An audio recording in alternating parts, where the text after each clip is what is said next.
Hastily completing her toilet, Harriet joined her hostess, who conducted her down to a large dining room wrapped in gloom. The 24 Morocco chairs ranged against the wall looked sepulchral by the late light of a single lamp, placed in the center of a long mahogany table, which was graced by a fried steak, a huge piece of cheese, bread and butter, and lettuces from the garden. Harriet regarded the preparations for supper with secret dismay. She was greedy by nature, but it was the love of good feeding rather than the superfluity of food that induced her to be so. However, when the Baron produced a couple of bottles of the very best champagne to add to the meal, she felt her appetite somewhat revive, and played almost as good a knife and fork as the Baroness. Bobby and Miss Winward, who, as it appeared, took her meals with the family, were the only ones who did not do justice to the supper. The lad looked worn out and very pale, but when Miss Winward suggested that a glass of champagne might do him good and dispel the exhaustion under which he was evidently laboring, his mother vehemently opposed the idea. "Champagne for a child like him!" she cried. "I never heard of such a thing. Do you want to make him a drunkard, Miss Winward?" "No, thank you. There have been no hard drinkers in our family, and there shan't begin it. His father was one of the soberest men alive. He never took anything stronger than toast and water all the time I knew him." "Of course not, your ladyship," stammered Miss Winward, who seemed to be in abject fear of her employer. I only thought, as Bobby seemed so very tired, that a little stimulant—" "Then let him go to bed," replied Madame Goblet.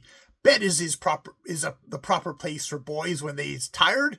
Come, sir, off to bed with you, at once, and don't let me hear anything more of you till tomorrow morning." "Mayn't I have some supper?" pleaded Bobby. "Not a bit of it," reiterated the Baroness. "If you're so done up that you require champagne, your stomach can't be in a fit state to digest beef and bread. Be off at once, I say, or you'll get the taste of my stick." "But, my lady," said Miss Winward entreatingly. "It's not a bit of good, Miss Winward. I know more about boys' insides than you do. Sleep's the thing for Bobby. Now, no more nonsense, I say." But Bobby, after one long look at Harriet Brant, had already quitted the room. This episode had the effect of destroying Miss Winward's appetite. She sat gazing at her plate for a few minutes, and then, with some murmured excuse of it being late, she rose and disappeared. The Baroness was some time over her meal, and Harriet had the opportunity to examine the apartment they sat in, as well as the dim light allowed her to do. The walls were covered with oil paintings, and good ones, as she could see at a glance, whilst at the farther end, where narrow shelves were fixed from the floor to the ceiling, was displayed the famous dinner service of Sèvres, for which the Baroness was said to have bartered 2,000 lease of her house.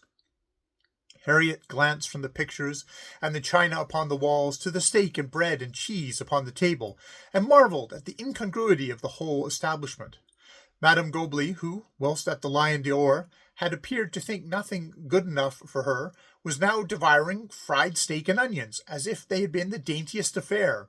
But the champagne made amends, on that night at least, for the solids which accompanied it, and the girl was quite ready to believe that the poverty of the table was only due to the fact that they had arrived at the Red House unexpectedly.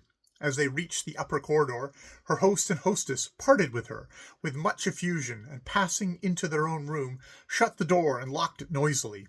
As Harriet gained hers, she saw the door opposite, partly unclosed, to display poor Bobby, standing there to see her once again. He was clothed only in his long nightshirt, and looked like a lanky ghost. But he was too childish in mind to think for one moment that his garb was not a suitable one for a lover to accost his mistress in. She heard him whisper her name as she turned the handle of her own door. "Why, Bobby!" she exclaimed. "Not in bed yet?" "Hush, hush," he said in a low voice, "or Mamma will hear you. I couldn't sleep till I had seen you again and wished you good night." "Poor dear boy! Are you not very hungry?" "No, thanks. Miss Winward is very kind to me. She has seen after that.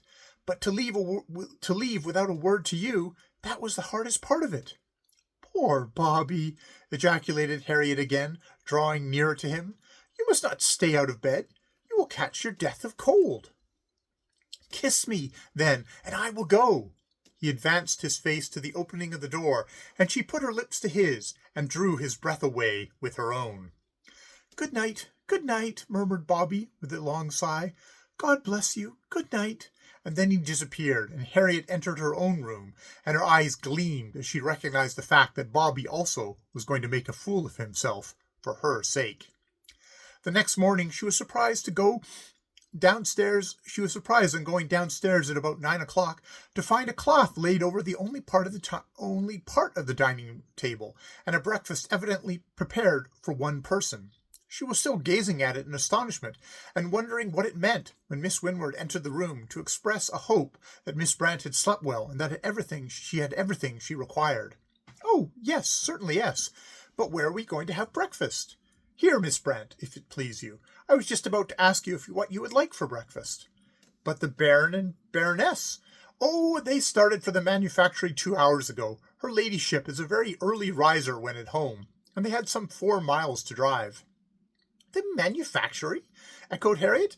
Do you mean where they make the boots and shoes? Yes, there's a manufactory in Germany and another in England, where the boots and shoes are finished off. And then there's the shop in Oxford Street, where they are sold. The Baron's business is a very extensive one. So I have understood. But what good can Madame Gobley do there? What can a woman know about such things?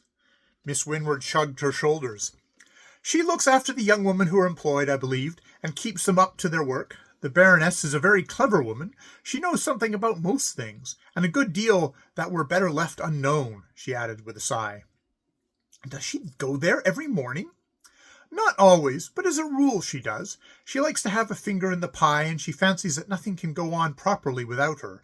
And she is right so far as she has much better head for business than the Baron, who would like to be out of it all if he could. But why can't he give it up, then, since they are so very rich? Demanded Harriet. Miss Winward regarded her for a moment, as if she wondered who had given her the information, and then said quietly, But all this time we are forgetting your breakfast, Miss Brant. What will you take, an egg or a piece of bacon? Oh, I don't care, replied Harriet, yawning. I can never eat when I am alone. Where's Bobby? Won't he take his breakfast with me? Oh, he had his long ago with his mamma, but I dare say he would not mind a second edition, poor boy. She walked to the French windows which opened from a rustic porch to the lawn and called, Bobby, Bobby. Yes, Miss Winward, replied the lad in a more cheerful tone than Harriet remembered to have ever heard him use before. What is it? Come in, my dear, and keep Miss Brant company while she takes her breakfast. Won't I? Cried Bobby, as he came running from the further end of the disorderly garden with a bunch of flowers. They are for you, he exclaimed, as he put them into Harriet's hand. I gathered them on purpose. Thank you, Bobby, she replied. It was kind of you.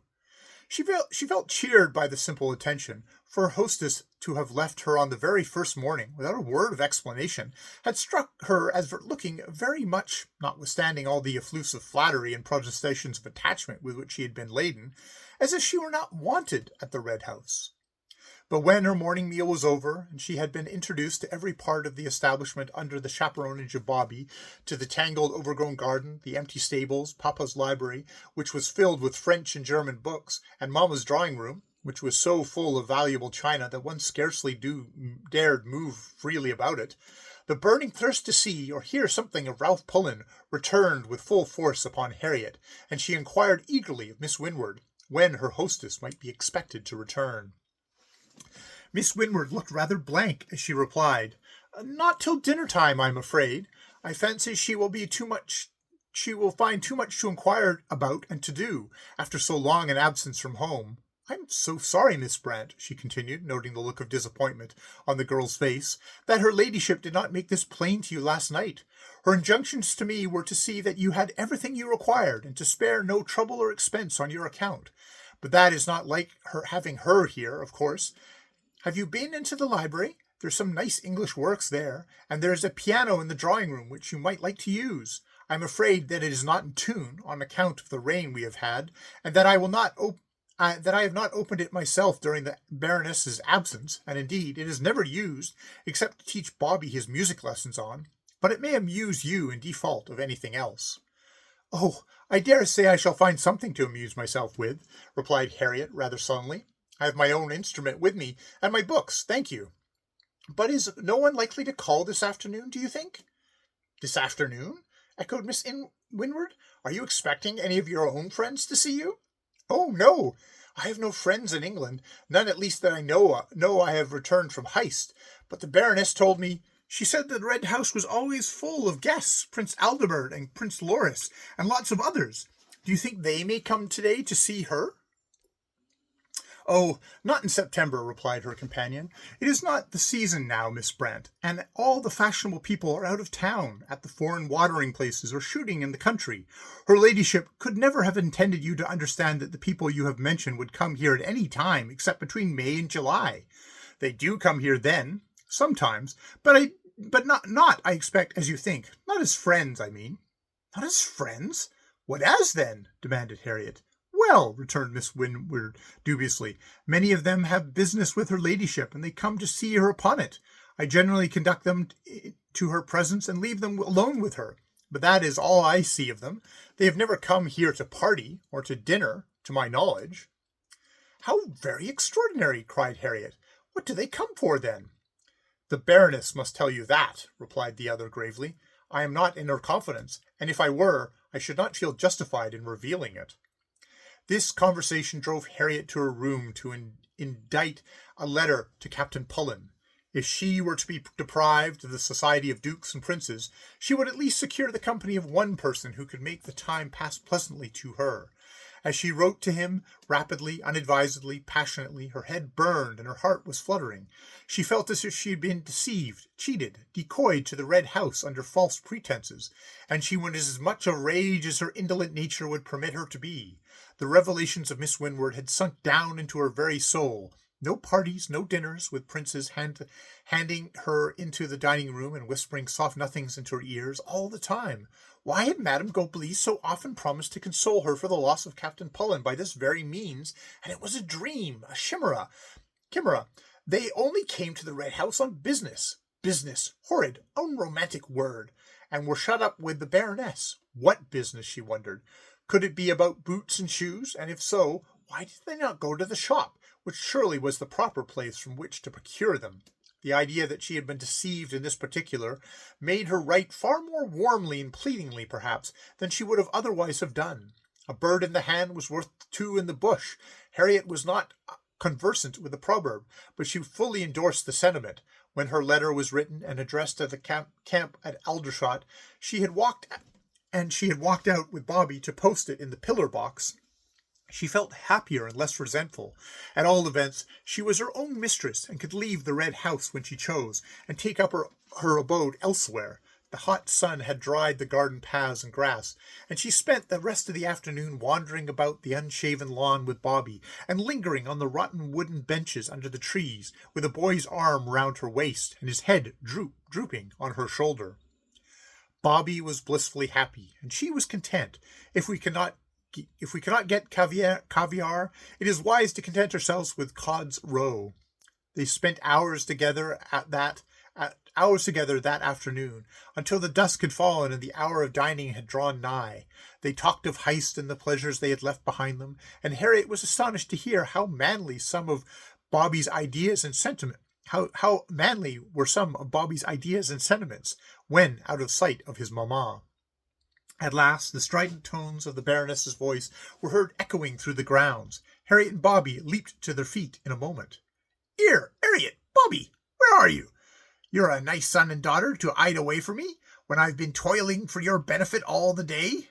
She came towards them as she spoke, and when Harriet saw how fatigued she looked, she almost forgave her for leaving her in the lurch as she had done. "I suppose you thought we were both dead, didn't you?" she continued. "Well, we are, almost. Never had such a day's work in my life.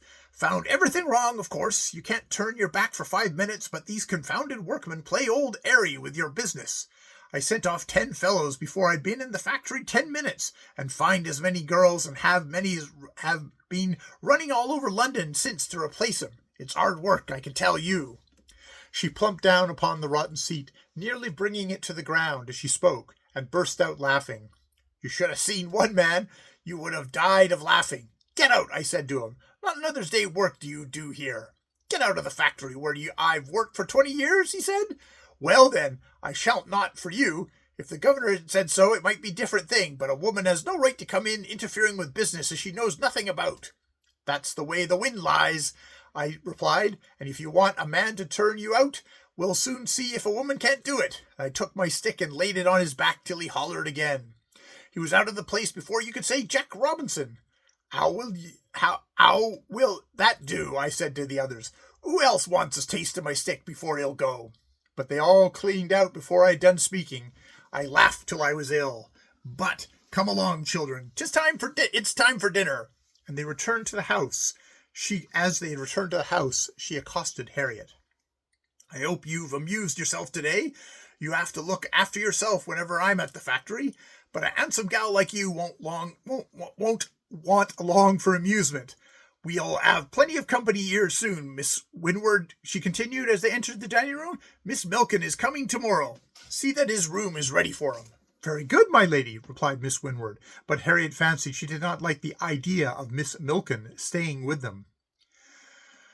The dinner proceeded merrily. It was more sumptuous than the day before, consisting of several courses, and the champagne flowed freely. Harriet, sitting at her ease, thoroughly enjoyed the repast, thought that it was atoned for all the previous inconvenience, but a strange incident occurred before the meal was over.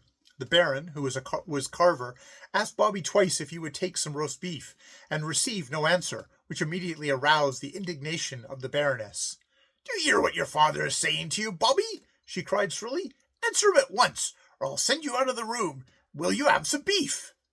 But still there was no reply. "My lady, I think that he is ill," said Miss Winward in alarm. "Ill? Rubbish!" exclaimed the Baroness. Being so coarse-fibred and robust a woman herself, she never had any sympathy with delicacy or illness, and generally declared all invalids to be humbugs, shamming in order to attract the more attention. She now jumped up from her seat, and going round to her son's chair, shook him violently by the shoulder. "Here, wake up! What are you about? What are you about?" she exclaimed. "If you don't sit up at once and answer your father's question, I'll lay my stick about your back." She was going to put her argument into effect, when Harriet prevented her. "Stop, Madame Gobley," she exclaimed. "Can't you see? He has fainted." It was really true. Bobby had fainted dead away in his chair, where he lay white as a sheet, with closed eyes and limp body. Miss Winward flew to her pupil's assistance. "Poor dear boy! I was sure he was not well directly he entered the house," she said. "Not well?" replied the Baroness. "Nonsense! What should ail him? His father was one of the strongest men on God's earth. He never had a day's illness in his life. How should a boy, a great hulking fellow like him, have got ill?" She spoke roughly, but there was a tremor in her voice as she uttered the words, and she looked at Bobby as though she were afraid of him. But, as he gradually revived under Miss Winward's treatment, she approached nearer, and said with some tenderness in her tones, "Well, Bobby, lad, how do you feel now?" "Better, mamma, thank you. Only my head keeps going round." "Had I not better help him to his bed, my lady?" asked Miss Winward. "Oh, yes, but I hope he isn't going to make a fool of himself like this again, for I don't hold with boys fainting like hysterical gals." "I couldn't help it, mamma," said Bobby faintly. "Oh, yes, you could, if you'd had any pluck. You never saw me faint, nor Gustav either. It's all a bit. Trundle him off to bed, Miss Winward. The sooner he's there, the better."